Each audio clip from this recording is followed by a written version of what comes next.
નમસ્કાર. શું તમે જાણો છો કે આપણા ઘરમાં રોજ થતી કેટલીક નાની નાની ભૂલો જ માતા લક્ષ્મીને નારાજ કરી શકે છે? ઘણી વખત આપણે ખૂબ મહેનત કરીએ છીએ, છતાં પૈસા ટકતા નથી, ઘરમાં અશાંતિ રહે છે અને કામો વારંવાર અટકી જાય છે. તેમજ આપણે ધારેલા કામમાં કોઈને કોઈ મુસીબત આવી જ જતી હોય છે. તો શાસ્ત્રોમાં જણાવવામાં આવ્યું છે કે તેના પાછળનું એક મોટું કારણ આપણા રોજિંદા જીવનની કેટલીક અજાણતી ભૂલો પણ હોઈ શકે છે. તો આજના વિડીયોમાં આપણે એવા 20 નિયમો અને ઉપાયો જોઈશું જે તમારા બંધ ભાગ્યના દરવાજા ખોલી દેશે અને ઘરમાં પ્રગતિમાં વધારો કરનારા વાસ્તુશાસ્ત્રના મુખ્ય 20 નિયમો. તો આજનો વિડીયો એ દરેક મહિલાઓ અને પુરુષો માટે ખૂબ જ જ્ઞાનવર્ધક થવાનો છે. તો પોતાનો થોડો કિંમતી સમય આપી વિડીયોને છેલ્લે સુધી અવશ્ય જોતા રહેજો. તો તમામ મિત્રો પોતાના પરિવાર અને માતા પિતા સાથે ખુશીપૂર્વક જીવન વિતાવે એવી ભગવાન સાથે અમારી પ્રાર્થના છે. તો ચાલો તમારા બધાનો કિંમતી સમય બગાડ્યા વગર વિડીયોની શરૂઆત કરીએ.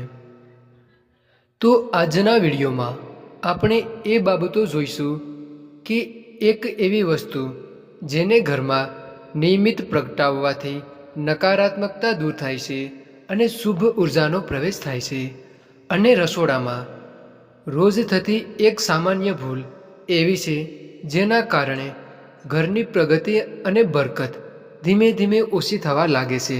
તેમજ સાંજના સમયે કરવામાં આવતી એક નાની ભૂલ જે માતા લક્ષ્મીની કૃપા ઘટાડી દે છે.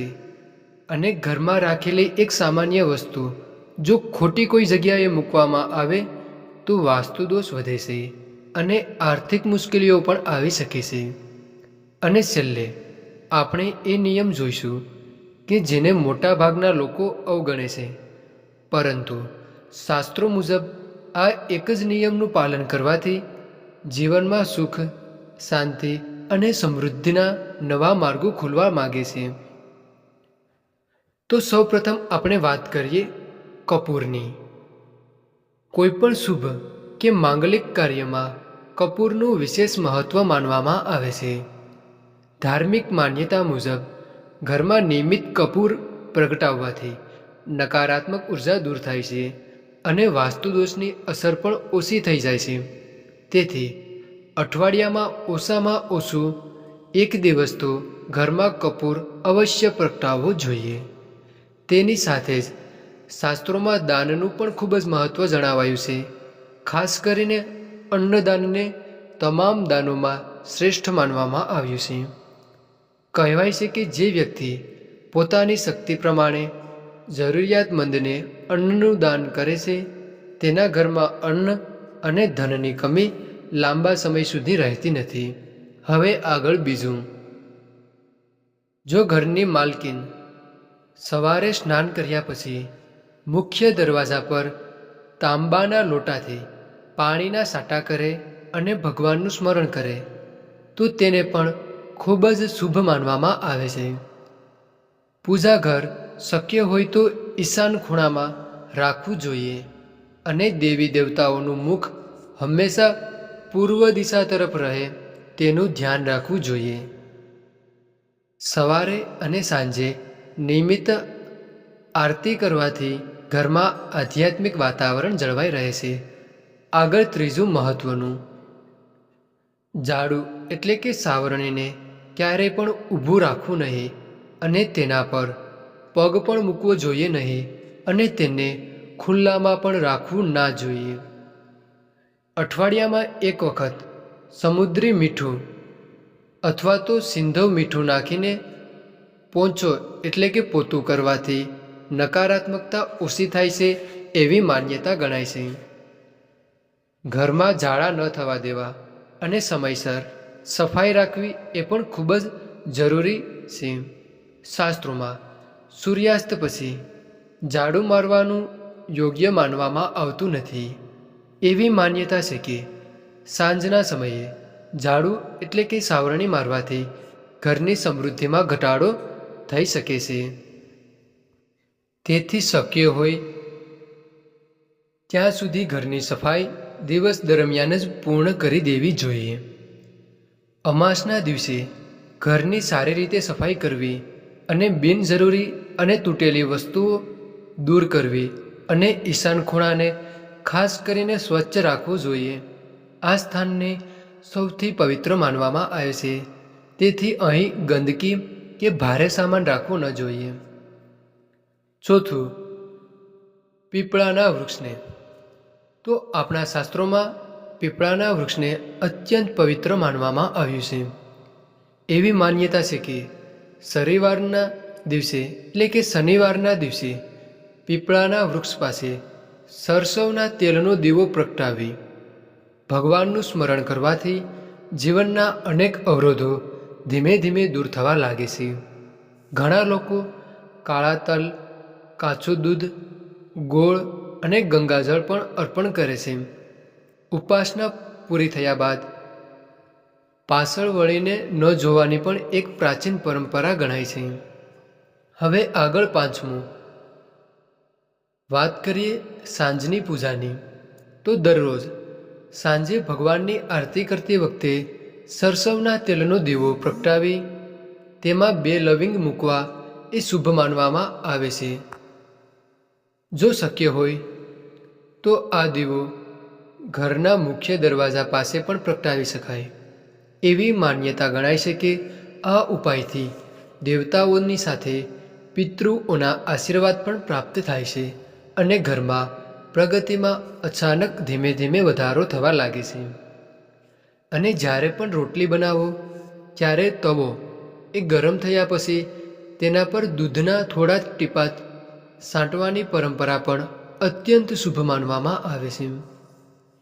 ત્યારબાદ પ્રથમ રોટલી ગાય માતાને અર્પણ કરવી અને તેમાં થોડો ગોળ અથવા તો ખાંડ રાખવી એ પણ પુણ્યદાયક માનવામાં આવે છે. સાથે જ રોજ પક્ષીઓને દાણા નાખવાથી પણ જીવનમાં સકારાત્મક પરિવર્તન આવે છે. છઠ્ઠું, શાસ્ત્રોમાં એવી માન્યતા છે કે સૂર્યાસ્ત પછી કોઈને પણ દૂધ, દહીં, મીઠું કે હળદર આપવાથી ઘરની સમૃદ્ધિ પર અસર પડી શકે છે. તેથી શક્ય હોય તો સાંજના સમયે એટલે કે સૂર્યાસ્ત પછી દૂધ, દહીં, મીઠું અને હળદર આપવી ન જોઈએ. અને સાંજ પછી ઉધાર આપવાનું પણ ટાળવું જોઈએ. સાતમું, વિદ્યાર્થીઓ માટે મોરપીંછને ખૂબ જ શુભ માનવામાં આવે છે. ઘણા લોકો અભ્યાસના ટેબલ પર અથવા પુસ્તકોમાં મોરપીંછ રાખે છે. જો પરિવારના સભ્યો વચ્ચે વારંવાર મતભેદ થતા હોય તો ભગવાન હનુમાનની ઉપાસના, સુંદરકાંડ અથવા હનુમાન ચાલીસાનું પાઠ કરાવવાનું પણ અત્યંત શુભ માનવામાં આવે છે. આઠમું, ઘરની સફાઈ અને વાસ્તુનું પણ વિશેષ મહત્વ છે. બ્રહ્મ મુહૂર્ત અથવા સંધ્યાકાળ દરમિયાન ઝાડુ મારવું ન જોઈએ એટલે કે ઝાડુ મારવું ન જોઈએ. ઝાડુને એવી જગ્યાએ રાખવું જોઈએ જ્યાં તેની સૌની નજરમાં ન આવે અને તેને પલંગની નીચે પણ રાખવો ન જોઈએ. ઘરના દરેક ખૂણાને સ્વચ્છ રાખવો જોઈએ, ખાસ કરીને ઈશાન, ઉત્તર અને વાયવ્ય દિશાને. જો ઘરની દિવાલ, છત અથવા ફર્શમાં તિરાડ પડી ગઈ હોય તો તેને સમયસર ઠીક કરાવી દેવી જોઈએ, કારણ કે આવી તૂટફૂટને શુભ માનવામાં આવતી નથી. અને વોશરૂમનો ઉપયોગ કર્યા પછી તેને બને તેટલો સ્વચ્છ અને સૂકો રાખવાનો પણ પ્રયત્ન કરવો જોઈએ. હવે આગળ આપણે તિજોરી, ભોજન, તુલસી, ઘરની દેહળી અને વાસ્તુના વિશેષ નિયમો, ધન લાભના પરંપરાગત ઉપાયો અને માતા લક્ષ્મીની કૃપા જળવાઈ રહે તે માટેની અન્ય મહત્વપૂર્ણ વાતો વિશે જાણીશું કે જેનું પાલન કરવાથી ઘરમાં સુખ, શાંતિ, ધનલાભ અને સકારાત્મકતા જળવાઈ રહે છે એવી માન્યતા ગણાય છે. તો નવમું, હવે ભોજન સાથે જોડાયેલા કેટલાક મહત્ત્વના નિયમો જોઈએ. ભોજનને ભગવાનનો પ્રસાદ માનવામાં આવ્યો છે, તેથી હંમેશા તેનું આદરપૂર્વક જમવું જોઈએ. ભોજન કરતાં પહેલાં ભગવાનનું સ્મરણ કરવું અને શક્ય હોય તો પરિવાર સાથે બેસીને શાંતિથી જમવું એ શુભ માનવામાં આવે છે. જમતી વખતે ક્રોધ, વિવાદ કે વધુ વાતચીત ટાળવી જોઈએ. થાળીમાં જેટલું જરૂરી હોય એટલું જ ભોજન લેવું અને અન્નનો ક્યારેય પણ બગાડ કરવો ન જોઈએ.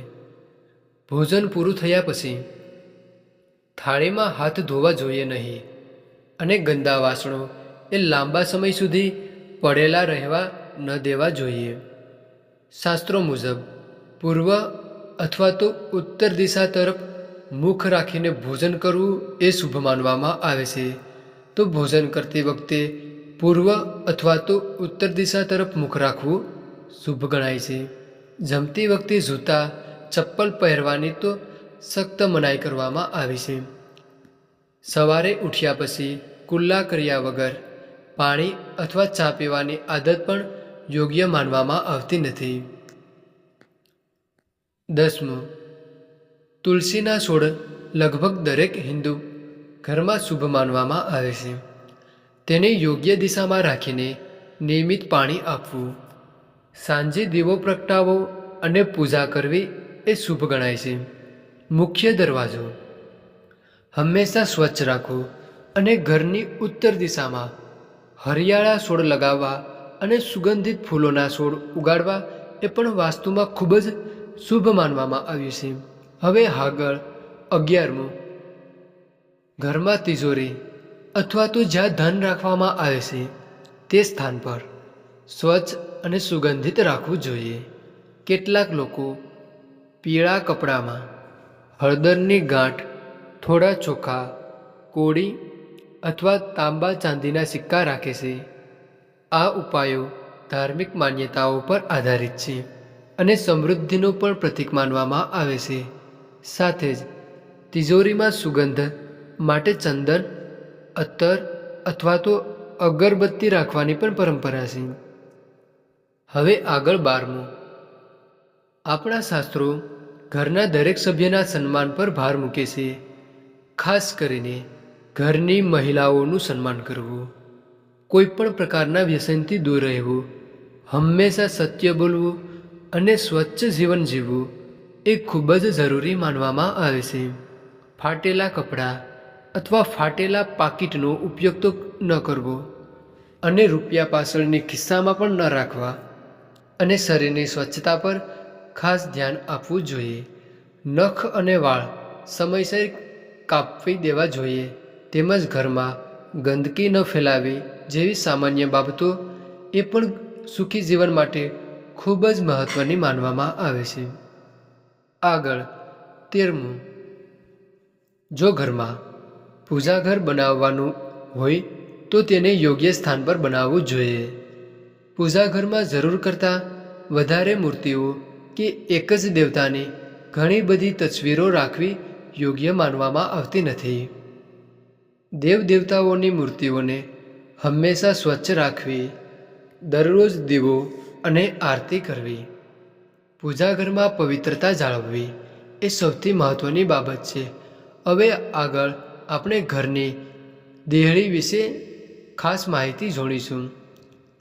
તો ઘરની દેહળીનું વિશેષ મહત્ત્વ માનવામાં આવે છે. દરરોજ સવારે ઘર સાફ કર્યા પછી મુખ્ય દરવાજા અને દેહળીની પૂજા કરવી એ શુભ માનવામાં આવે છે.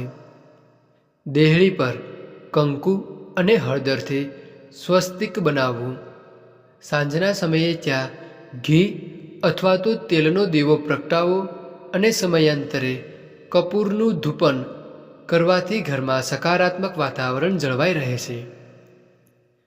મુખ્ય દરવાજાને હંમેશા સ્વચ્છ અને સુંદર રાખવો જોઈએ, કારણ કે તેને જ માતા લક્ષ્મીના આગમનનું સ્થાન માનવામાં આવે છે. 15. વાસ્તુ મુજબ દક્ષિણ પશ્ચિમ દિશાને મજબૂત રાખવી એ શુભ માનવામાં આવે છે. ધન અને કિંમતી વસ્તુઓ રાખવાની અલમારીનું પણ મુખ ઉત્તર તરફ હોય તો તેને પણ શુભ માનવામાં આવે છે. રસોડું શક્ય હોય તો અગ્નિ ખૂણામાં એટલે કે દક્ષિણ દિશા અને પૂર્વ દિશાની વચ્ચેનો ખૂણો કે અગ્નિ ખૂણો રાખવું જોઈએ અને રસોડાને હંમેશા સ્વચ્છ રાખવું જોઈએ. 16.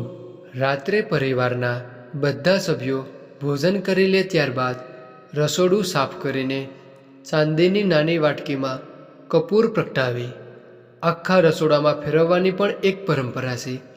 માન્યતા છે કે આનાથી અન્ન અને ધનની બરકત જળવાઈ રહે છે. 17. માતા લક્ષ્મી અને કુબેર દેવની કૃપા માટે ઘણા ઘરોમાં મંદિરમાં 3 સિક્કા લાલ દોરાથી બાંધીને રાખવાની પરંપરા જોવા મળે છે. વાસ્તુશાસ્ત્રમાં ચાંદીની માછલીની પ્રતિમા અથવા માછલીઓના જોડાની તસવીરને પણ શુભતાનું પ્રતીક માનવામાં આવ્યું છે. ઈશાન ખૂણામાં મંગળ કલશની સ્થાપના કરીને નિયમિત પૂજા કરવાથી પણ ઘરમાં શુભતા વધે છે. આગળ 18. મહિનામાં એકાદ 2 વખત ગાયના ઉપલા સાથે લોબાન, ગુગ્ગળ, કપૂર, લવિંગ અને લીમડાના પાનની ધૂણી આપવાની પરંપરા પણ ઘણા પરિવારમાં જોવા મળે છે. ઘણા લોકો માને છે કે તેનાથી વાતાવરણ શુદ્ધ બને છે. સવારે થોડો સમય ભજન અથવા તો ભગવાનના નામનું સ્મરણ કરવાથી ઘરમાં સકારાત્મક ઉર્જા અનુભવાય છે. આગળ 19. બિછાના પર બેસીને ભોજન ન કરવું. ઘરમાં જૂતા ચપ્પલ અવ્યવસ્થિત ન રાખવા અને સૂવાના રૂમમાં સ્વચ્છતા જાળવવી પણ ખૂબ જરૂરી માનવામાં આવે છે. જો પતિ પત્ની વચ્ચે વારંવાર મતભેદ થતા હોય તો રાત્રે સૂતા પહેલાં કપૂર પ્રગટાવી ભગવાનનું સ્મરણ કરવાની પણ પરંપરા છે. 20. સંધ્યાકાળની અમુક એવી ભૂલો જે જીવનમાં મુશ્કેલીઓ વધારી શકે છે. સૂર્યાસ્ત પછીનો સમય ખૂબ જ પવિત્ર માનવામાં આવ્યો છે. આ સમયે ઘરમાં દીવો પ્રગટાવવો, ભગવાનનું સ્મરણ કરવું અને શાંતિપૂર્ણ વાતાવરણ રાખવું ખૂબ ગણાય છે, જે શુભ ગણાય છે. જ્યારે ઝઘડો કરવો, ગંદકી ફેલાવવી, અપશબ્દ બોલવા કે ઝાડુ મારવી અથવા ક્રોધ કરવો એ અશુભ માનવામાં આવે છે. ધાર્મિક માન્યતાઓ મુજબ સંધ્યાકાળ દરમિયાન કરેલા સારા કે ખરાબ કર્મની અસર ઘરના વાતાવરણ પર પડે છે. દરરોજ સવારે ભગવાનનું સ્મરણ કરવું, ઘરમાં કપૂર અથવા તો ધૂપ પ્રગટાવવો અને અન્નનો ક્યારેય પણ અનાદર કરવો ન જોઈએ. વડીલો અને માતા પિતાનો આશીર્વાદ લેવો અને દિવસમાં ઓછામાં ઓછું એક સારું કાર્ય અથવા તો દાન કરવું. તો દોસ્તો, આ વિડીયોનો અંત કરતા હવે જે કોઈ મિત્રો આ વિડીયો વિશે કંઈક કહેવા માગતા હો તો વિડીયોની કોમેન્ટ બોક્સમાં અવશ્ય બતાવતા જજો. તો તમામ મિત્રો મનમાં પોતાની કુળદેવી માતાનું નામ સ્મરણ કરી અને જો તમને સારું લાગે તો વિડીયોની કોમેન્ટ બોક્સમાં પોતાની કુળદેવી માતાનું નામ અવશ્ય લખતા જજો. તો ચાલો યુટ્યુબ દોસ્તો, જો તમે આ ચેનલ પર નવા હોય અને આવા વિડીયો તમને પસંદ આવે તો આપણી આ ચેનલને સબસ્ક્રાઈબ કરી દેજો, એટલે આપણે આવા જ વિડીયો સાથે વારંવાર મળી શકીએ. તો દોસ્તો, આજના આ વિડીયોમાં આપણે જે નિયમો, પરંપરાઓ અને ધાર્મિક માન્યતાઓ વિશે જાણ્યું તેનો મુખ્ય હેતુ માત્ર ઉપાય જણાવવાનો નથી, પરંતુ આપણા જીવનમાં સકારાત્મકતા, શાંતિ, સંસ્કાર અને ભગવાનની પ્રત્યેની શ્રદ્ધા વધારવાનું છે. આપણા શાસ્ત્રો હંમેશા શીખવે છે કે જ્યાં સ્વચ્છતા હોય, અન્નનો આદર હોય, વડીલોનું સન્માન હોય, સત્ય અને સદાચારનું પાલન થાય અને ભગવાનનું સ્મરણ થતું રહે, ત્યાં ધીમે ધીમે સુખ, સમૃદ્ધિ અને શુભતા પોતે જ આવવા લાગે છે. ધન કમાવવું મહત્ત્વનું છે, પરંતુ તેનાથી પણ વધુ મહત્ત્વનું છે ધનને સારા માર્ગે વાપરવું, પરિવાર સાથે પ્રેમથી જીવવું અને જીવનમાં સારા કર્મોનું સંચય કરવું. તો હવે આવા જ નવા વિડીયો સાથે પાછા મળશું. તો તમામ મિત્રો અને તમામ મિત્રોના પરિવાર હંમેશા ખુશીથી જીવન વિતાવે એવી ભગવાન સાથે પ્રાર્થના કરું છું.